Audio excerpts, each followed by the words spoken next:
Ladies and gentlemen, this is the big sequel to the prequel. No, it doesn't make sense. Okay, let's start again.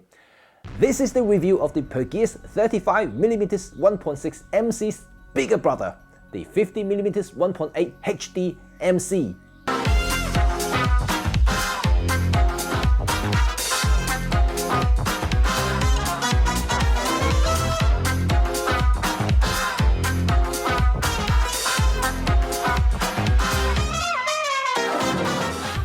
Hi, my name is Cheng, a professional photographer and filmmaker. This channel is about sharing my 15 years of commercial experience with an aim to help you become a better photographer, filmmaker, or both. Together with gear, tech, and gadget reviews to help you get those photos and videos easier and better. With a focus on Olympus Micro Four Thirds, because I'm an Olympus ambassador too. So smash that subscribe button and put on the bell to stay notified on my upcoming contents. In my last Pergear review, I was very impressed with the 3516. Like any companies, there are good products and there are shite junks. This 51.8 is my fourth review for this brand, and out of the 3 that I reviewed already, 2 were proven to be gems and great value for money if you want good beginner manual lenses, and 1, well, not so bad, but it wasn't as spectacular as others. So can this little guy here be as good or even better or worse than others? It's kind of weird that Pergear has a range of Micro Four Thirds lenses that cover the common portrait focal lengths. There was the standard 25mm, then 2 35mm, the 1.6 and the new 1.2. And now the 51.8, which is scarily close to the Olympus brilliant 45mm 1.8 territory. If you want to see the comparison between the two lenses, stay tuned. This video is all about this little guy here, the 50mm 1.8.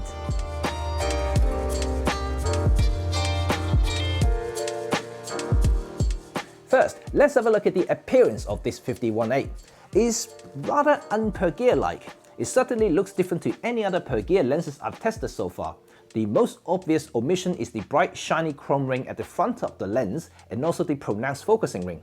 This 51.8 is rather industrial, utilitarian, and a little Leica-like. But unlike the Leica, the focusing ring is right at the back of the lens, just like any other Pergear lenses. The focusing action is very smooth.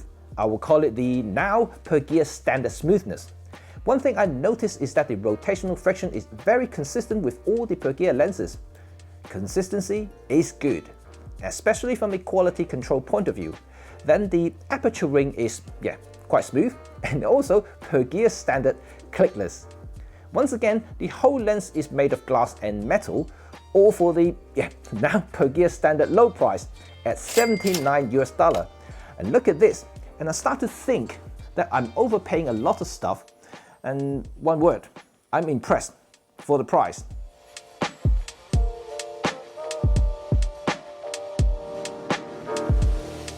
Look at this, like all Pergear Micro Four Thirds lenses, it's tiny and lightweight. At 221 grams, this is light enough to fit nicely on any Micro Four Thirds cameras, especially well with smaller models like the Pen and the EM10 and EM5 series.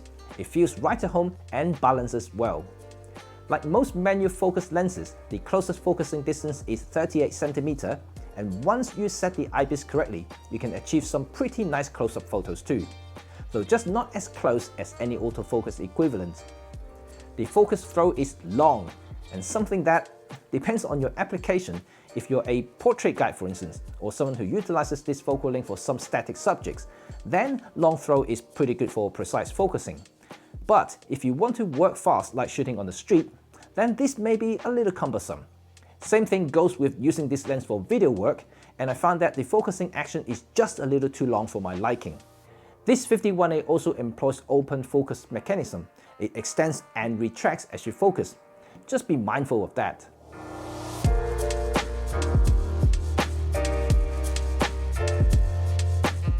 Once again, Pergear uses simple design to maximum performance and to save costs at the same time. With only 6 elements in 4 groups, you're almost guaranteed to have pretty good results without even trying.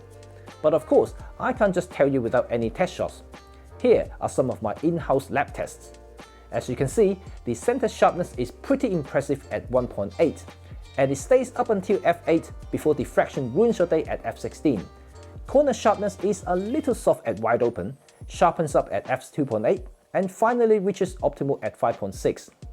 The corner isn't as impressive as its 35mm brother. It's respectable, and for what this lens will be end up using, like portraits, headshots, subject isolation details, you're most likely to place your point of interest at the center of the frame. If you use this lens for landscape, you're most likely to stop down or even do photo stack.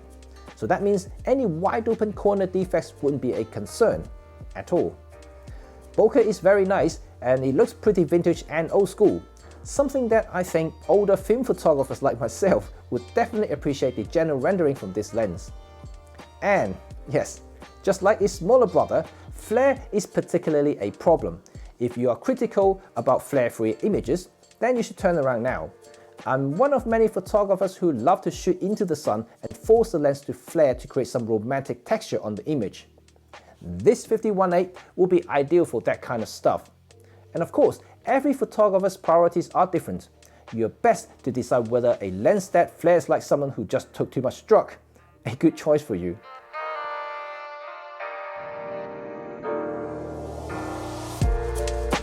Year 2020 has been quite a year for many. The Pergear 50-1.8 is a lens that can take you away from that reality, entering a dream world that is only limited by your creative mind. It's not technically perfect, but it has enough characters to justify its uniqueness, especially for the price. And like I said, 2020 has been quite challenging for many, and Pergear does represent value while being functional. So, if you're a photography student or budget photographer, filmmaker, you will absolutely love this little menu lens.